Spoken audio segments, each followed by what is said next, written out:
ರಾಣಿ ನಿಂತ್ಕೋ ಇಲ್ಲಿ. ಏನ್ ದೀಪಕ ನನ್ ಕರೆದ್ರ ಜೊತೆ ಏನೋ ಮಾತಾಡ್ಬೇಕಾಗಿತ್ತು. ಅದಕ್ಕೆ ಬಾ ಮನೆ ಹತ್ರ. ಇಲ್ಲ ಆದಿಲ್ ಬಿದಿಲ್ ನಿಂತ್ಕೊಂಡು ಮಾತಾಡಿದ್ರೆ ಚೆನ್ನಾಗಿರಲ್ಲ. ಮನೆ ಹತ್ರ ಮಾತಾಡೋಣ ಬಾ. ಮತ್ತೆ ಕರ್ಕೊಂಬ್ರಮ್ಮ ಸೊಸೆನ್ ಕರ್ಕೊಂಬಂದು ಮಾತಾಡಿ ಹೇಳು ಅಂತಂತು. ಅದಕ್ಕೆ ನಿಮ್ಮ ಅತ್ತೆ ಇಲ್ಲ, ಚೆಕಪ್ಗೆ ಹೋಗೈತೆ. ನಿಮ್ಮ ಅತ್ತೆನೋ ನಿಮ್ಮ ಮಾಮ ಇವತ್ತು ಯಾವುದೋ ಚೆಕಪ್ ಇತ್ತು ಬರ್ರಿ ಅಂತ ಹೇಳಿದ್ರು. ಹೋಗಿರ್ಲಿಲ್ಲ. ಆಲೆ ಸುಮ್ಕಾಯ್ತು, ನೆಗ್ಲೆಕ್ಟ್ ಮಾಡ್ತಾ ಆಲೆ ನಿಮ್ಮ ಅತ್ತೆ. ನಾನು ಅಕ್ಕ ಹೋಗಿ ಬರೋಗು ಅಂತೇಳಿ ಇಬ್ರಿಗೂ ಅಣ್ಣ ಇವತ್ತು ಕರ್ಕೊಂಡು ಹೋಗೋಣ ಅಂತೇಳಿ ಆ ಅಣ್ಣನ ಇರಿಸಿ ಇಬ್ರು ಇವತ್ತು ಚೆಕಪಿಗೆ ಕಳಿಸಿದ್ದೀನಿ. ಚೆಕಪ್ ಮಾಡಿಸ್ಕೊಂಬರೋಕೆ ಹೋಗೈತೆ ನಿಮ್ಮ ಅತ್ತೆ. ಬಾ, ನಿನ್ನ ಜೊತೆ ಏನೋ ಮಾತಾಡಬೇಕಾಗಿತ್ತು. ಹೆಂಗೋ ಬಿಡಾಕ, ಎಲ್ಲನಾತು ಚೆನ್ನಾಗಿದ್ದಾರೆ ಅಂತಂದರೆ ಸಾಕು. ಯಾರನ್ನಾಗಲಿ, ನನಗೆ ನಮ್ಮ ಅತ್ತೆ ಆಗಲಿ ಯಾರೇ ಆಗಲಿ ನಮ್ಮ ಮಾವನೇ ಆಗಲಿ ಚೆನ್ನಾಗೈತೆ ಅಂದರೆ ಸಾಕು. ಹೆಂಗೋ ನೀನು ಚೆನ್ನಾಗಿ ನೋಡ್ಕೊತಾ ಇದೆಯಲ್ಲ, ಅವ್ರ ಮೇಲೆ ಎಷ್ಟು ಗೌರವ ಐತೆ. ಅವ್ರು ನಿನಗೆ ಇಷ್ಟೊಂದೆಲ್ಲ ಮಾಡಿದ್ರು ನೀನು ತುಂಬ ಅವ್ರನ್ನೂ ಗೌರವಿಸ್ತೀಯ. ನನಗೆ ದೀಪಕ್ಕ ಇನ್ನೇನು ಮಾಡೋಕ್ಕಾಗುತ್ತೆ, ಕರ್ಕೊಂಡು ಹೋಗು ಅಂತೇಳಿ ನನಗೆ ಹೇಳಿದೆ. ನಾವಿಬ್ಬರು ಮಾತಾಡ್ಕೊಂಡಿರೋದು ಯಾರಿಗೂ ಗೊತ್ತಿಲ್ಲ. ನಿಜವಾಗ್ಲೂ ರಾಣಿ ಹೇಳಿದ್ದಕ್ಕೆ ನಾನು ಕರ್ಕೊಂಬಂದಿರೋದು. ಹಿಂಗ ಸೊಸೆಯರ ಮಕ್ಳು ಇದ್ರೂ ನೋಡ್ಲಿಲ್ವಲ್ಲಪ್ಪ ಅಂತ ನಮ್ಮ ಅತ್ತೆಗೆ ಗೊತ್ತಾಗಬೇಕು. ಅದರಲ್ಲೂ ಇವ್ರ ಬೆಲೆ ಗೊತ್ತಾಗಬೇಕು. ಇವ್ರು ನೋಡ್ಕೊಂಡವ್ರೆ, ನಮ್ಮ ಅತ್ತೆ ನಮ್ಮ ಸವಿತಾಕ್ಕನ ನೋಡ್ಕೊಂಡಿಲ್ಲ ಅಂತಲ್ಲ.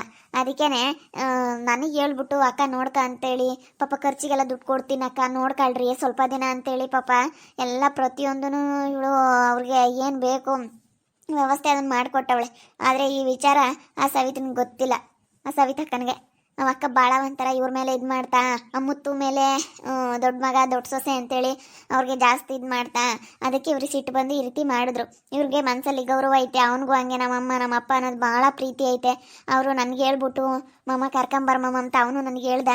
ನೀವೇ ಕರ್ಕೊಂಬನ್ನಿ, ನೀವೇ ನೋಡ್ಕೊಳ್ರಿ ಅಂತ ಹೇಳೋದಕ್ಕೆ ಇವ್ರು ಹೇಳೋದಕ್ಕೆ ನಾವು ಕರ್ಕೊಂಬಂದು ನಾವು ನೋಡ್ಕೊಂತಾ ಇರೋದು. ಅದೇನು ಖರ್ಚು ಬರುತ್ತೆ ನಮ್ಮ ಅತ್ತೆ ನಮ್ಮ ಮಾವನ ನೋಡ್ಕೊಳ್ಳೋದು ನಾನು ಕೊಡ್ತೀನಿ ಅಂತ ಹೇಳಿ ಈ ರೀತಿ ನಮ್ಮ ಬೆಲೆನೂ ಗೊತ್ತಾಗಬೇಕು, ಇವ್ರು ಹೆಂಗೆ ನೋಡ್ಕೊತಾರೆ, ನಮ್ಮ ಬೆಲೆನೂ ಇಬ್ಬರು ಬೆಲೆನೂ ಗೊತ್ತಾಗುತ್ತೆ ನಮ್ಮ ಅತ್ತೆಗೆ ಅಂತೇಳಿ ಈ ರೀತಿ ಪ್ಲ್ಯಾನ್ ಮಾಡಿದಾಳೆ ರಾಣಿ. ತುಂಬ ಒಳ್ಳೆ ಮನಸ್ಸೈತೆ, ತುಂಬ ಒಳ್ಳೆ ಗುಣ ಐತೆ. ಆದ್ರೂ ಅವಕ್ಕನಿಗೆ ಅರ್ಥ ಆಗ್ದಲೇ ಈ ರೀತಿ ಮಾಡಿಕೊಂಡ್ರು. ಅದಕ್ಕೆ ಅದೇನೈತೆ ಬಂದಿರೋ ಅಮೌಂಟು ಅದ್ರ ಬಗ್ಗೆ ಸ್ವಲ್ಪ ಇವಳ ಹತ್ರ ಮಾತಾಡೋಣ ಅಂತ. ನಿನ್ನೆ ಯಾಕೆ ವಿಡಿಯೋ ಬಂದಿಲ್ಲ ಅಂತೇಳಿ ತುಂಬ ಜನ ಕಮೆಂಟ್ ಮಾಡಿದ್ರಿ. ನಮ್ಮ ಮನೆಯವ್ರಿಗೆ ಸ್ವಲ್ಪ ಕಾಲು ನೋವು, ಬಲಗಾಲು ಯಾಕೋ ಸ್ವಲ್ಪ ನೋವು ಬರ್ತಾ ಇದೆ. ಅದಕ್ಕೆ ಸ್ವಲ್ಪ ಹಾಸ್ಪಿಟ್ಲಿಗೆ ಹೋಗಿದ್ವಿ.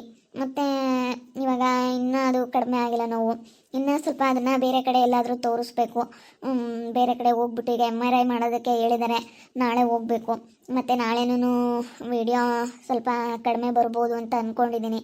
ಈಗ ಹಾಸ್ಪಿಟಲ್ಗೆ ಹೋದಾಗ ಗೊತ್ತಲ್ಲ, ಒಂದಿನ ಹೋದ್ವಿ, ಬ್ಲಡ್ ಚೆಕಪ್ಪು ಮತ್ತು ಎಕ್ಸ್ರೇ ಎಲ್ಲ ಮಾಡಿದರು. ಮತ್ತು ಇನ್ನು ಅವರು ಸ್ವಲ್ಪ ನೋವು ಅಂತ ಇದ್ದಾರೆ, ಮಾತ್ರೆ ಗೀತ್ರೆ ಎಲ್ಲ ಕೊಟ್ಟಿದ್ದರು. ಮತ್ತು ಇವಾಗ ಸ್ವಲ್ಪ ಏನೋ ನೋವು ಅಂತ ಹೇಳ್ತವ್ರೆ. ಇಲ್ಲಿ ಮೇಲೆಯಿಂದನ ಕಾಲು ಕೆಳಗಡೆವರೆಗೂ ನೋವು ಬರುತ್ತೆ, ಬಲಗಾಲು ಜಾಸ್ತಿ ಓಡಾಡಿದ್ರು. ಅದಕ್ಕೆ ಇವಾಗ ಏನಾದ್ರೂ ಆರೋಗ್ಯ ಸ್ವಲ್ಪ ಹೆಚ್ಚು ಕಡಿಮೆ ಆದರೆ ನಾವು ಬೇಗ ತೋರಿಸ್ಕೋಬೇಕಲ್ಲ ಹಾಸ್ಪಿಟ್ಲಿಗೆಲ್ಲ. ಸ್ವಲ್ಪ ಒಂದು ಸಣ್ಣ ಪುಟ್ಟ ಸಮಸ್ಯೆಗಳು ಹೋಗಿ ದೊಡ್ಡವಾಗ್ಬಿಡುತ್ತೆ. ಅದಕ್ಕಾಗಿನ ನಾವು ನಾಳೆ ಹಾಸ್ಪಿಟ್ಲಿಗೆ ಹೋಗಬೇಕು. MRI ಮಾಡಿಸಿದ್ರೆ ಅದು ಬೇಗ ಏನೇ ಸಮಸ್ಯೆ ಇದ್ರೂ ಗೊತ್ತಾಗ್ಬಿಡುತ್ತಂತೆ. ಅದನ್ನು ಮಾಡಿಸ್ಬೇಕು ಅಂತೇಳಿ ಹೇಳವ್ರೆ. ನಾಳೆ ಹಾಸ್ಪಿಟಲ್ಗೆ ಹೋಗ್ತಾ ಇದ್ದೀವಿ. ಈ ರೀತಿ ಏನಾದರೂ ಫ್ಯಾಮಿಲಿಯಲ್ಲಿ ಈ ರೀತಿ ಕಾರಣಗಳಿದ್ದರೆ ಮಾತ್ರ ಒಂದೊಂದ್ಸತಿ ಎಲ್ಲನೂ ನಿಮ್ಮ ಜೊತೆ ಶೇರ್ ಮಾಡ್ಕೊಳಕ್ಕಾಗಲ್ಲ. ಹೇಳಿಲ್ಲ ಅಂತಾರೆ. ಏನೋ ಒಂದಿನ ಅರ್ಥ ಮಾಡ್ಕೊತೀರ. ಫ್ಯಾಮಿಲಿ ಅಂದಮೇಲೆ ಈ ಥರ ಕಷ್ಟ ಸುಖ ಇರುತ್ತೆ ಅಂತ ಅಂದ್ಕೊಂಡಿರ್ತೀನಿ. ಆದರೆ ಹೇಳೋದು ಬೇಡ ಬಿಡು. ಎಲ್ಲನೂ ಪ್ರತಿಯೊಂದು ಹೇಳ್ತಾ ಇದ್ರೆ ನಿಮಗೂ ಬೇಜಾರಾಗುತ್ತೆ. ಅಯ್ಯೋ ಇವ್ರದ್ದು ಯಾವಾಗಲೂ ಬರೀ ಇದೇ ಕತೆ ಅಂತ ಅಂದ್ಕೊತೀರ. ಅದಕ್ಕೆ ಹೇಳಲಿಲ್ಲ, ದಯವಿಟ್ಟು ಸಾರಿ. ಈ ರೀತಿ ಕಷ್ಟ ಸುಖ ಏನಾದರೂ ಇದ್ದಾಗ ಮಾತ್ರ ನಾನು ವಿಡಿಯೋ ಸ್ಟಾಪ್ ಮಾಡ್ತೀನಿ. ಇಲ್ಲ ಅಂತಂದರೆ ಮಿಕ್ಕಿ ಟೈಮ್ನಲ್ಲಿ ಯಾವತ್ತೂ ನಾನು ವಿಡಿಯೋ ಕಾರಣಗಳು ಇಲ್ದಲೇ ಸ್ಟಾಪ್ ಮಾಡೋದಿಲ್ಲ. ಒಂದು ದಿನವೂ ಸುಮ್ಮನೆ ಅನವಶ್ಯಕವಾಗಿ ನಾವು ಟೈಮ್ ಪಾಸ್ ಮಾಡೋದಿಲ್ಲ. ಈ ರೀತಿ ಏನಾದ್ರೂ ಫ್ಯಾಮಿಲಿಯಲ್ಲಿ ಈ ರೀತಿ ಕಷ್ಟ ಸುಖ ಅನ್ನೋದು ಇದ್ದೇ ಇರುತ್ತೆ. ಫ್ಯಾಮಿಲಿ ಇರೋ ಅವ್ರಿಗೆ ಅರ್ಥ ಆಗುತ್ತೆ ಬಿಡಿ. ನಾನು ಹೇಳಲಿಲ್ಲ ಅಂತಂದ್ರು ಫ್ಯಾಮಿಲಿ ಇರೋ ಅಂಥವ್ರಿಗೆಲ್ರಿಗೂ ಅರ್ಥ ಆಗಿರುತ್ತೆ. ನಾಳೆ ನಾಡಿದ್ದು ಏನಾದರೂ 2 ದಿವಸ ವೀಡಿಯೋಸ್ ಬರಲಿಲ್ಲ ಅಂತಂದರೆ ಸ್ವಲ್ಪ ದೊಡ್ಡ ಹಾಸ್ಪಿಟ್ಲಿಗೆ ಹೋಗಬೇಕು. ತುಮಕೂರು ಮತ್ತು ಬೆಂಗಳೂರಲ್ಲೇ ಆ ರೀತಿ ಸ್ಕ್ಯಾನಿಂಗ್ ಎಲ್ಲ ಮಾಡೋದು ಇರೋದು. ಈ ಕಡೆ ಎಲ್ಲ ಕಡಿಮೆ, ನಮ್ಮ ಕಡೆ ಈ ಥರ CT ಸ್ಕ್ಯಾನ್ ಎಲ್ಲ ಇಲ್ಲ. ಅದಕ್ಕೆ ನಾವು ಅಲ್ಲಿಗೆ ಹೋಗಿ ತುಮಕೂರು ಇಲ್ಲ ಬೆಂಗಳೂರು ಕಡೆ ಹೋಗಿ ಹಾಸ್ಪಿಟಲ್ಗೆ ತೋರಿಸ್ಕೊಂಬರ್ಬೇಕಾಗುತ್ತೆ. ಹೋದರೆ ಇನ್ನೇನು ಬೆಂಗಳೂರು ತುಮಕೂರು ಹೋದರೆ ಒಂದಿನ ಫುಲ್ಲು ಗೊತ್ತಲ್ಲ ನಿಮಗೇನೆ, ಹಾಸ್ಪಿಟಲ್ಗೆ ಹೋದರೆ ಒಂದು ದಿವಸ ಫುಲ್ಲು ಹೋಗಿ ಬರೋದಕ್ಕೆ ಆಗುತ್ತೆ ಅಂತೇಳಿ ಗೊತ್ತು. ಅದರಲ್ಲೂ ಒಂದು ದಿವಸ ಹೋಗಿದ ತಕ್ಷಣ ಮಾಡೋದಿಲ್ಲ, ಡೇಟ್ ಕೊಡ್ತಾರೆ, ಹೋಗಬೇಕು. ಮತ್ತು ಇನ್ನೊಂದು ಸತಿ ಬರೋಕ್ಕೆ ಹೇಳ್ತಾರೆ, ಹೋಗಬೇಕು.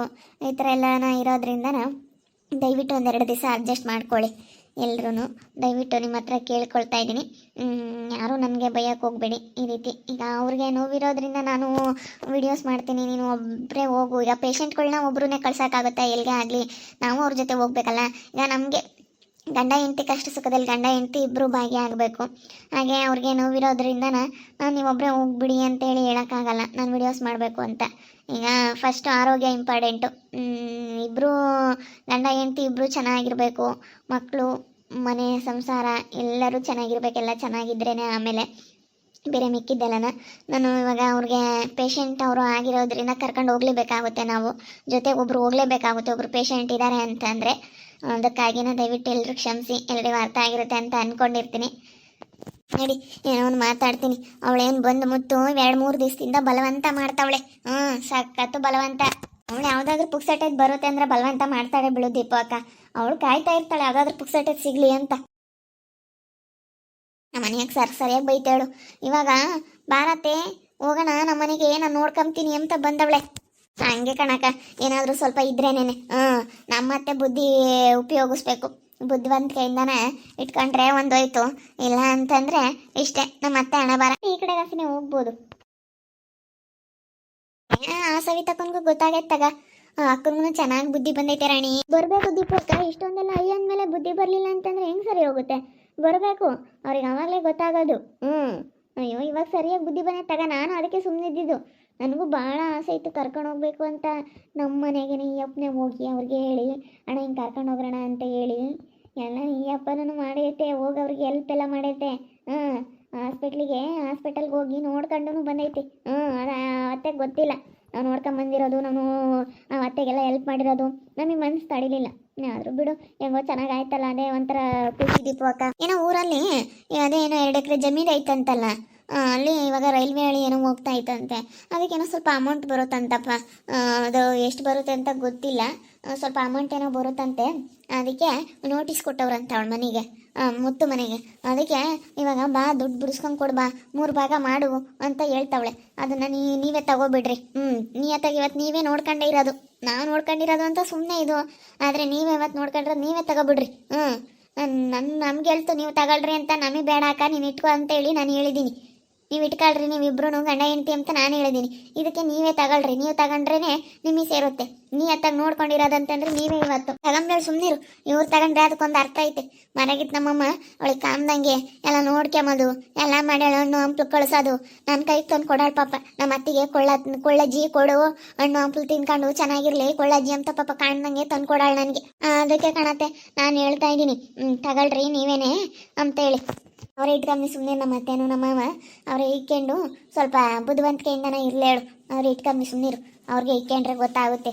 ನಾವೇನಕ್ಕೆ ಸುಮ್ಮನೆ ತಗೊಂಬೋದು, ಬೇಡ. ನಾವು ಹಂಗೆಲ್ಲ ಏನು ತಾಮಕ್ಕೆ ಹೋಗಲ್ಲ. ತಗೋರಾಣಿ, ನೋಡ್ಕೊಂಡಿದ್ಯಾ ನಿನ್ನ ಗಂಡನೇ ಆಗಲ್ಲ ನನ್ನ ಕೈಗೆ 2 kg ಸೇಬ್ ತಗೊಂಬಂದು ಕೊಡೋಣ ಗೊತ್ತಾ ದೀಪಕ್ಕ? ತಗೋ ನಮ್ಮ ಅಮ್ಮನಿಗೆ ಕೊಡು. ನಾನು ಅವ್ರಿಲ್ದಲೇ ನಾವು ಬಂದಿಲ್ಲ. ಇವತ್ತು ನಮ್ಮಪ್ಪ ನಮ್ಮಮ್ಮ ಓದಿಸಿರೋದಕ್ಕೆ ನಾನು ಇವತ್ತು ಓದಿ ಕೆಲಸ ತಗೊಂಡಿರೋದು ಅಂತೇಳಿ ಪಾಪ 2 kg ಸೇಬ್ ತಗೊಂಬಂದು ಕೊಡೋಣ. ಇವತ್ತು ನಮ್ಮನೆಯಾಗ ಇದ್ದಾರೆ ಎಂಬುದೊಂದು ಅಷ್ಟೇ. ಹಣ್ಣು ಹಂಪ್ಲು ಎಲ್ಲ ಏನಿದ್ರು ಪಾಪ ಏನು ಮಾಡಿದ್ರು ನನ್ನ ಕೈಗೆ ತಗೊಂಬಂದು ಕೊಡ್ತಿದ್ದೆ. ಅದು ಆ ಅಕ್ಕನಿಗೆ ಗೊತ್ತಿಲ್ಲ.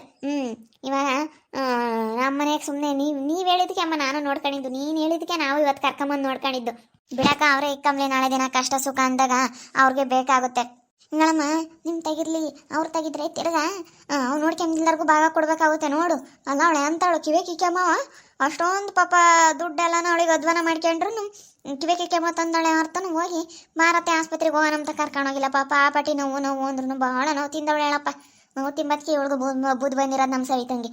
ನೋಡಿದ್ರಲ್ಲ ವೀಕ್ಷಕರೇ, ನಿಜವಾಗ್ಲೂ ನೋಡ್ಕೊಂಡಿರೋದು ರಾಣಿ ಈ ನಮ್ಮ ಸವಿತಕ್ಕನ ನೋಡ್ಕೊಂಡಿರೋದು ಇವಳೇನೆ. ಅದು ನಮ್ಮ ಸವಿತಕ್ಕನಿಗೆ ಗೊತ್ತಿಲ್ದಲೇ ನೋಡ್ಕೊಂಡವ್ರೆ.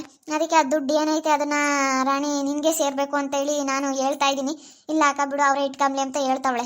ಅದಕ್ಕೆ ನಾನು ಅವ್ರ ಹತ್ರ ಇದ್ದರೆ ನಾಳೆ ಇವ್ರು ಹೆಂಗಾದ್ರೂ ಮಾಡಿ ಕಿತ್ಕೊಬಿಡ್ತಾರೆ. ಇಲ್ಲ ನೀನು ತಗೋಬೇಕು, ನೀನು ನೋಡ್ಕೊಂಡಿದ್ಯಾ ಪಾಪ ಹಣ್ಣು ಹಂಪ್ಲಿ ಎಲ್ಲ ತಂದು ಕೊಡೋದಾಗಿರ್ಬೋದು ಎಲ್ಲ ನೋಡ್ಕೊಂಡವ್ರೆ. ನಮಗೂ ಖರ್ಚಿಗೆ ದುಡ್ಡು ಕೊಡ್ತೀನಿ ನೋಡ್ಕೊಳ್ರಿ ಅಂತೆಲ್ಲ ಹೇಳಿದ್ರು. ದುಡ್ಡೇನು ಬೇಡಮ್ಮ ಖರ್ಚಿಗೆ ಅಂತೇಳಿ ಹಣ್ಣು ಹಂಪ್ಲಿ ತಂದು ಕೊಡೋದು. ಪಾಪ ಅವಕ್ಕನಿಗೆ ಏನಾದರೂ ಹಾಸ್ಪಿಟ್ಲಿಗೆ ಹೋದ್ರೆ ದುಡ್ಡು, ಏನಾದರೂ ಚೆಕಪ್ಗೆ ಹೋದ್ರು ಅದೆಲ್ಲ ದುಡ್ಡು ಆಗಿರ್ಬೋದು ಎಲ್ಲ ನೋಡ್ಕೊಂಡವ್ರು ಒಟ್ಟಿನಲ್ಲಿ ಗಂಡ ಹೆಂಡತಿ ಇಬ್ರು. ಅದು ಅದಕ್ಕೆ ಇವ್ರಿಗೆ ಸೇರಬೇಕು ಅಂತ ನಮ್ಮ ಅಭಿಪ್ರಾಯ. ನಿಮ್ಮ ಅಭಿಪ್ರಾಯ ಏನು ಅಂತೇಳಿ ಕಮೆಂಟ್ ಮಾಡಿ ತಿಳಿಸಿ. ಹಾಗೆ ವಿಡಿಯೋ ಇಷ್ಟ ಆಗಿದ್ರೆ ಲೈಕ್ ಮಾಡೋದನ್ನ ಮರಿಬೇಡಿ, ದಯವಿಟ್ಟು ಲೈಕ್ ಮಾಡಿ ಈ ವಿಡಿಯೋಗೆ. ಹಾಗೆ ನಿಮ್ಮ ಫ್ಯಾಮಿಲಿ ಮೆಂಬರ್ಸ್ ಜೊತೆ ಆದಷ್ಟು ವಿಡಿಯೋನ ಶೇರ್ ಮಾಡಿ. ಹಾಗೆ ನಮ್ಮ ಚಾನಲ್ನ ಯಾರೇ ಸಬ್ಸ್ಕ್ರೈಬ್ ಮಾಡ್ಕೊಂಡಿಲ್ಲ ಸಬ್ಸ್ಕ್ರೈಬ್ ಮಾಡ್ಕೊಳ್ಳಿ. ದಯವಿಟ್ಟು ಲೈಕ್ ಮಾಡಿ ಅಂತ ಹೇಳ್ತಾ ಈ ವಿಡಿಯೋನಲ್ಲಿ ಎಂಡ್ ಮಾಡ್ತಾ ಇದ್ದೀನಿ. ಮುಂದಿನ ವಿಡಿಯೋದಲ್ಲಿ ಸಿಗ್ತೀನಿ. ಎಲ್ರಿಗೂ thank you, tata, bye bye, see you.